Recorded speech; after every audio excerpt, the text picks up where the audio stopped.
Tapi si anak menjawab dengan penuh keangkuhan.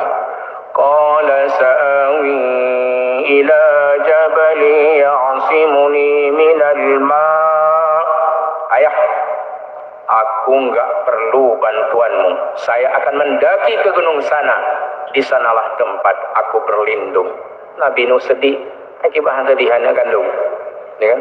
Bahkan mengadu kepada Allah, ya Allah, ya Tuhanku yang sedang dibawa banjir itu, anakku, ya Allah, Engkau tolong ya Allah. Allah jawab, azza laisa min ahlik. Itu bukan dari keluargamu, karena anak durhaka itu bukan anak seorang ayah sebenarnya, meskipun dilahirkan oleh istri dari Nabi Nuh alaihissalam. Jadi anak durhaka terpisah urusannya nanti di yaumil mahsyar. Jadi anak durhaka itu sebenarnya menurut Quran itu bukan anak dari ayah yang taat. Memang takdir Allah ya seperti itu. Ada